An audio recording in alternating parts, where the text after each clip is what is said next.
All right, welcome into the Newport This Week video podcast. I'm Bill Bartholomew, and we continue our discussion on something that has really been one of the major focal points of conversation on Aquidneck Island, and that is the potential for regionalization of Middletown and Newport public schools. We've got a lot of different episodes on the Newport This Week video podcast that kind of follow the travel of this story, which most recently, I think a lot of observers were a bit surprised to see a unanimous vote by the Middletown Town Council to, in executive summary, continue the conversation on this. Look, it's one of those things. There's a lot of different pieces at play. And I think process is something very important for people to understand, that this has to be decided at the council level before the educational piece is introduced. Colleen, I guess the best thing to do is if you want to introduce yourself to anybody who doesn't know who you are, and we'll get into this conversation.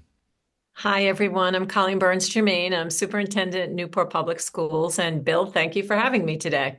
Absolutely. Your executive summary of a takeaway from where this stands in the wake of the Middletown Town Council vote. Well, my summary or observation is I'm glad to hear and see that the Middletown Council is open to at least having discussions with the Newport City Council to see what next steps everyone wants to take. The way schools are funded right now is not sustainable. And as we start to see shrinking student enrollment, we know that our state allocations are going to grow smaller as the years go forward. So I think, who else than our great neighbors in Middletown? The two of us come together and see what we can do and what is best for, first and foremost, our students and our school system, but most importantly of all, how are we going to sustain it and what is going to be the burden on our citizens in both communities?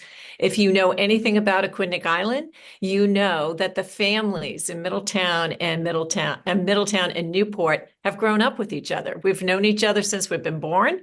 We know our grandparents, we know the grandparents, we know the children, we know everyone. So I think it just makes logical sense that we all come together and have the conversation and see what we can do is best for both communities. Something you mentioned there, a very important word, is sustainability. And when you do take a look at the funding formula, it is clear that as enrollment shrinks, it's going to create I don't know if you can use the word crisis because it's overused, but it's going to create big problems, kind of already has. But from your standpoint as a superintendent, how critical is it that the public know the basics of funding formulas in education and that is at root here? This isn't simply, because I'll say this, I've been stopped at Empire, someone in Newport, and someone has said, I'm following the travel of this story, and I'm worried that this is just some kind of right-wing shrink government takeover. And you go, wow, there is a lack of basic principles and understanding on this story. How do you summarize that if you're speaking with people? If speaking with people, Bill, it is, and I know that people say it's not about the money, but if you don't have money, you can't have programs. And if you don't have money, you can't pay teachers. And if you don't have money, you can't have administrators, transportation, or whatnot. You do have to realistically look at the bottom line and see how we can afford things. And we've been saying that here in Newport now for at least 2 years. I know publicly I came out at the I think over the summer or at the end of last year. No, actually during our workshops. And I said, it's not sustainable. How we fund education is not sustainable. And we need to really take a hard look at the funding formula. And we have to take a hard look at what as communities we want to put forward. This is not about the bigger picture of shrinking government. This is about the reality that we have shrinking student enrollments. So how do we do better with what we have? Right. And there's going to be, it's not happening imminently, but there's certainly going to be more and more discussion about charters entering into the picture. That could potentially play a huge factor in shrinking enrollment. Housing costs are certainly not something that it doesn't seem like they're going to go down.